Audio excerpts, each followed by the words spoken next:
Hola a todos, espero que se encuentren muy bien. Mi nombre es Brigitte Valeria Ospina Medina y hoy les traigo la reseña de una obra de un escritor llamado Fernando Vallejo. Pero antes de comenzar, ¿quién es Fernando Vallejo? Fernando Vallejo Rendón nació en Medellín el 24 de octubre de 1942. Estudió en la Facultad de Filosofía y Letras de la Universidad Nacional de Colombia en Bogotá, se licenció en Biología en la Universidad Javeriana, viajó a Europa y estudió cine en Italia. El 25 de febrero de 1971 se trasladó a Ciudad de México, donde ha producido la totalidad de su obra y donde convivió con su pareja, el escenógrafo mexicano David Antón, hasta la muerte de este en 2018, año en el que se trasladó nuevamente a Medellín, culminando así un exilio de 47 años en México. Bueno, ahora les voy a mencionar unos datos curiosos de Fernando Vallejo que hace que tengamos un contexto más amplio de su obra y podamos entender su trasfondo. Fernando Vallejo es vegano y se distingue por su activismo en defensa de los derechos de los animales. Es crítico de la Iglesia Católica, de la manera de hacer política en Colombia, la falsa moral y los formalismos. Es un acérrimo opositor del expresidente Álvaro Uribe Vélez, es abiertamente homosexual, ateo y debido a sus visiones antinatalistas no tiene hijos. Algunas de sus obras más destacadas son La Virgen de los Sicarios en 1994, El Desbarrancadero en 2001, Mi hermano el alcalde en 2004, La puta de Babilonia en 2007 y escribió las biografías de los escritores Porfirio Barba Jacob, José Asunción Silva y Rufino José Cuervo. Yo hoy les vengo a hablar de la obra El Desbarrancadero, que fue publicada en el año 2001. Como dato curioso es que esta obra fue galardonada con el premio Rómulo Gallegos en 2003 en su octava edición.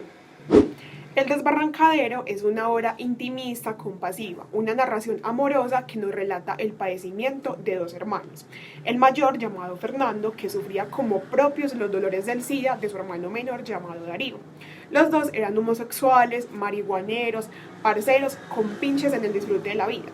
Además, hacían parte de la familia Rendón, una familia un tanto disfuncional. Con un narrador personaje en primera persona que cabalga entre la ficción y la autobiografía, Fernando Vallejo nos cuenta dos historias. La primera es la historia de amor y dolor que padece durante los últimos días de vida su hermano Darío, un enfermo terminal con quien compartió los momentos más memorables de su vida. Darío compartía conmigo todo, los muchachos, los recuerdos. Es así como el alter ego literario de Vallejo nos conduce por la montaña rusa de los recuerdos, las vivencias y las tragedias de ese par de jóvenes antioqueños mientras se sumergen por el despeñadero de la muerte.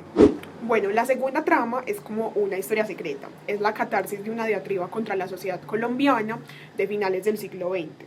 Con una voz franca y potente, Vallejo nos lleva de la mano por el trasfondo social en el que su vida, la de sus hermanos, la de su padre, la de su familia y la de su ciudad se van precipitando por ese desbarrancadero llamado Colombia. Dios no existe, este papa es un cerdo y Colombia es matadero, y aquí voy rodando oscuras montado en la tierra estúpida.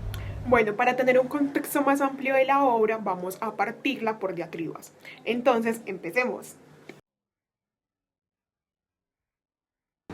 Esta diatriba, o la catarsis en primera, inicia por su familia, en esa enorme casa del barrio Laureles que su papi les heredó y que poco a poco se fue desmoronando. Una Colombia chiquito, acabamos por detestarnos todos, por odiarnos fraternalmente los unos a los otros hasta que la vida nos dispersó. Todo empieza con el cáncer que se llevó a su papi, seguido por el suicidio de su hermano Silvio y remata con el SIDA que le arrebató a su hermano Darío. Al que no lo mata en este puto manicomio un cáncer o un SIDA, lo mata el hambre. Es pues en el seno de ese manicomio, de ese infierno matriarcal, de esa Colombia en miniatura, desde donde Vallejo arremete contra los suyos. Inicia por su hermano menor, al que llama el gran huevón o Cristo loco, el semiengendro con el que jamás intercambia palabra alguna, el hambriento que se fue adueñando con el tiempo de las cuatro paredes que contenían aquel manicomio. Después arrasa con la estirpe nefasta de su familia materna, los Rendón, los responsables de traer al mundo a su madre, su peor enemiga. Son locos, locos e imbéciles e irascibles. Andan sueltos en un país de leyes donde no existe una ley que les impida reproducirse. Entre ellos figuran varios de los adefesios que aparecen a lo largo de su relato. Su primo hermano Gonzalito, un histérico que explotaba cada vez que lo llamaban Mallilla, y su tío Argemiro, el monstruo que todo lo arreglaba a las patadas y los berridos. Ni siquiera el mismo Vallejo se salva de caer en las redes de su diatriba.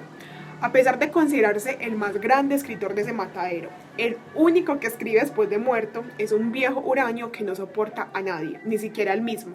Un desquiciado que soñaba con atropellar a las embarazadas con el carro de Darío.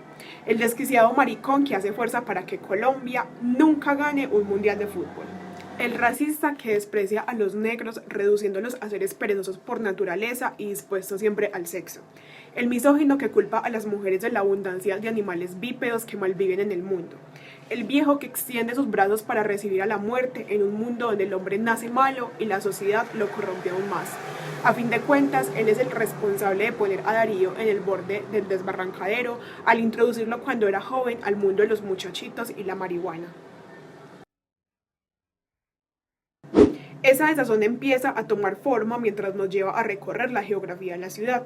Empieza por el río Medellín, convertido en una alcantarilla que arrastra solo mierda hacia el mar, los aguaceros que despejan las viviendas y descalabran a los cristianos, las faldas montañosas invadidas por la miseria de las comunas y cómo se acaba con muchos paisajes por la construcción del metro.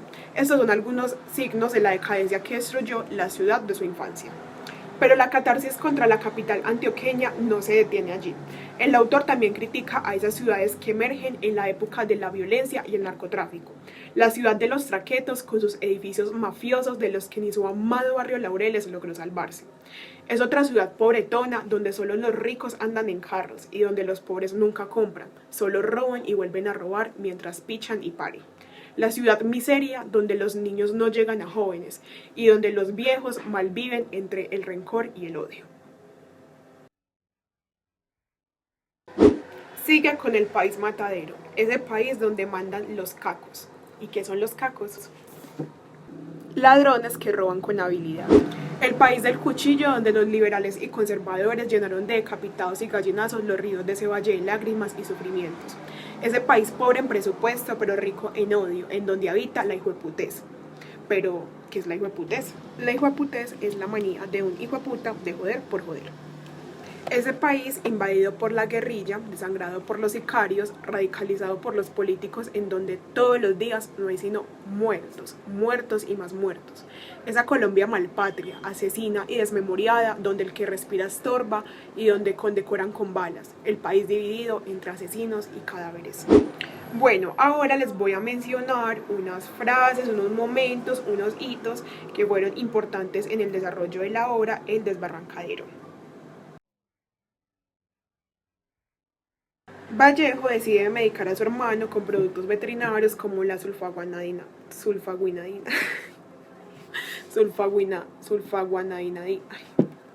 2000 years later. Vallejo decide medicar a su hermano con productos veterinarios como la sulfaguanidina, sustancia para bovinos con la que trata sin éxito de cortarle la diarrea.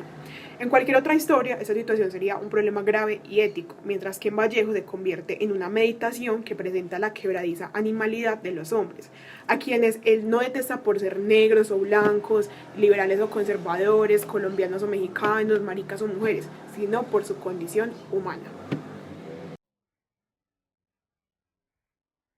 Bueno, esta es una historia muy graciosa, pero a la vez lo deja como pensando a uno porque se nota que hay una sátira a la política colombiana. Resulta que Darío pues tenía ciertos vicios, a él le encantaba el aguardiente, consumía marihuana y bazuco. Y resulta que muchas veces a él le dan como unos ataques todos raros y se iba por allá a andar al Amazonas y claro, lo primero que empacaba era la medida de aguardiente y la marihuana, pero no empacaba la cédula. Entonces Vallejo le alegaba como, hermano, pero vos cómo te vas a ir sin cédula, o sea, eso es lo primero que uno debe empacar, hasta los muertos tienen cédula y votan.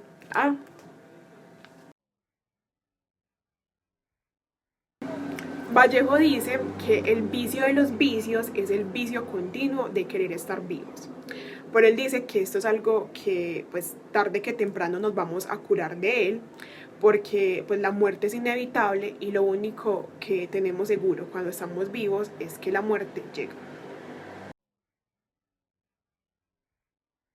Bueno, Vallejo habla sin tapujos de la homosexualidad, incluso nos da como abrebocas algunas de sus experiencias sexuales que tuvo pues en Nueva York o incluso pues acá en Medellín y cómo se delectaba la vista ante algunas bellezas que pasaban.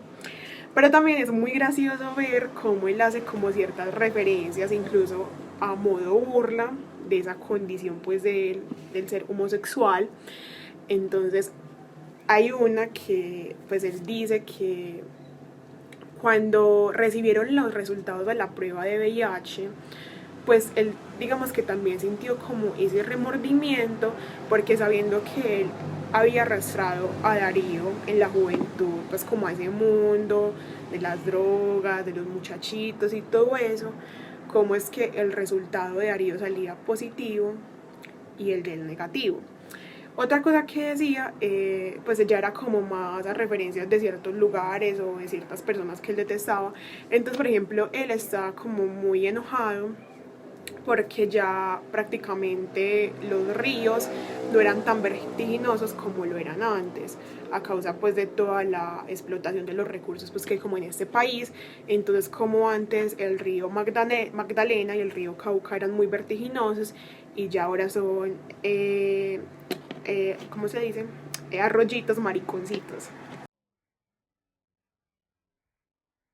Es interesante la referencia que se da a la obra del extraño caso del Dr. Jekyll y Mr. Hyde, donde pues decía que cuando Fernando pues como que no consumía nada de estos vicios, era la persona incluso más tierna de este mundo, un Dr. Jekyll, y que ya cuando pues consumía todo esto de la marihuana, de media en media de aguardiente, ya teníamos a un Mr. Hyde, y pues como digamos cambiaba todo lo que había a su alrededor y tenía pues unos comportamientos bastante agresivos, e incluso con el tiempo se fue convirtiendo en una persona muy egoísta. Entonces es interesante analizar como desde una perspectiva más amplia cómo se da esa dualidad, y no solamente en Darío sino en otros personajes como el mismo Vallejo, la mamá.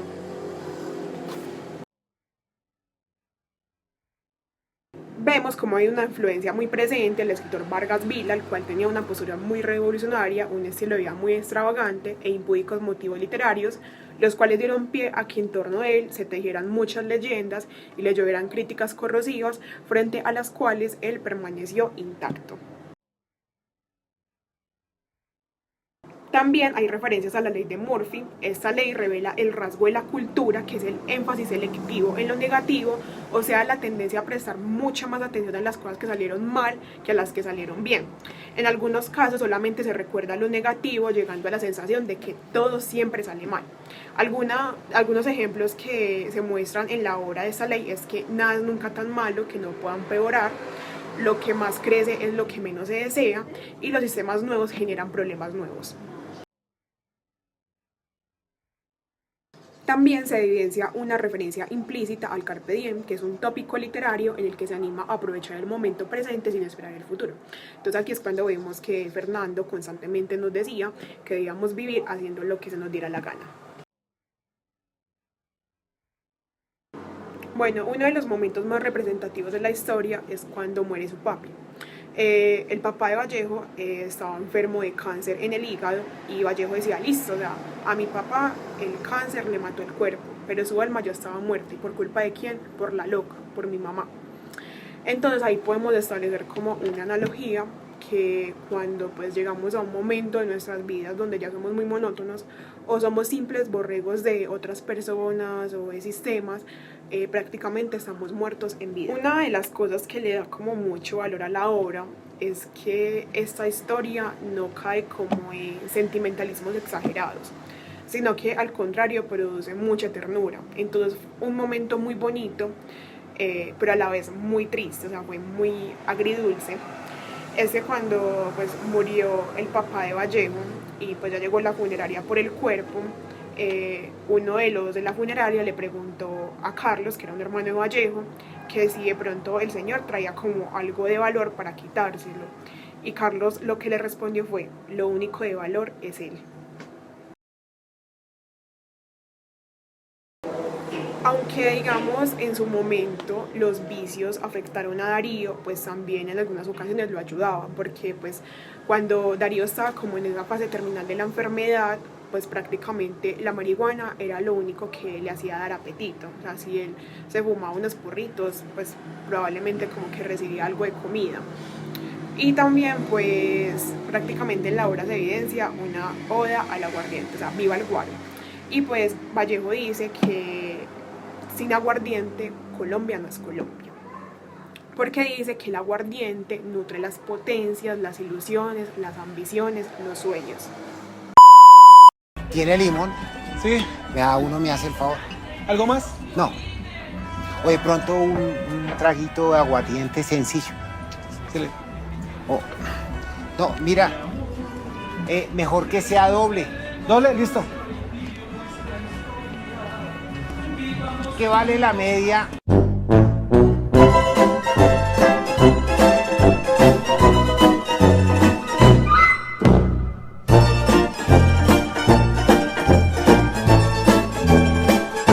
Bueno, en este libro vamos a leer mucho la palabra hijueputa. O sea, a Vallejo le encantaba esa palabra. O sea, hijueputa aparece en todo, hijueputa, hijueputa, hijueputa. O sea, sí, literal. Y él dice que esta palabra es lo máximo que se dispone en Colombia para insultar y para odiar.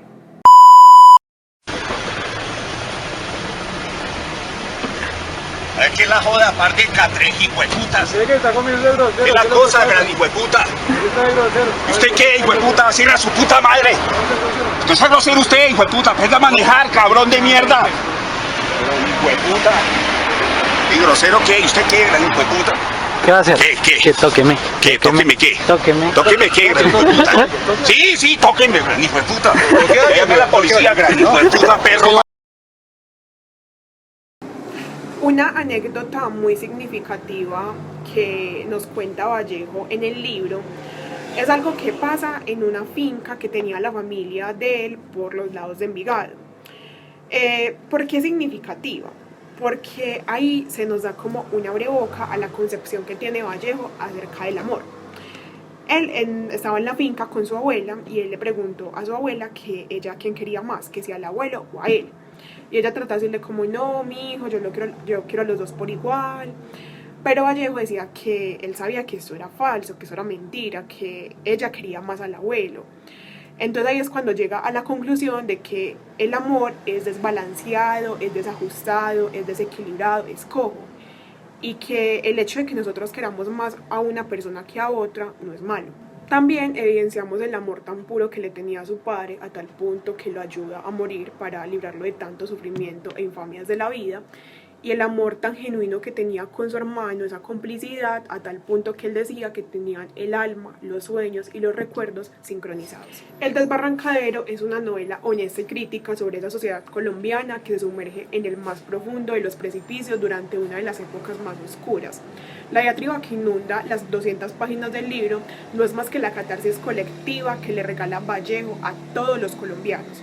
La sátira, la blasfemia, el agravio y la ordinariez que destila la voz de su alter ego no son más que un grito de auxilio. Vale la pena leer esta novela porque a pesar de lo hiriente que puede ser, nos dice muchas verdades en la cara.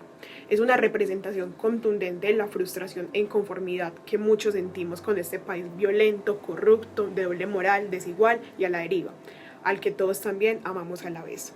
Hoy esa Colombia está en presencia de la represión violenta contra aquellos que alzan su voz, contra la desigualdad, contra instituciones represivas como el SMAT, la policía o el ejército, los asesinatos, los feminicidios, la falta de oportunidades, la corrupción y un largo etcétera de reivindicaciones aplazadas que hacen de Colombia el aplazamiento eterno de alcanzar la gloria. Sé que en la obra se da una perspectiva poco optimista, es cierto, pero al menos tiene la valentía de partir del expresar, porque muchas veces nuestra razón se nubla por la cobardía.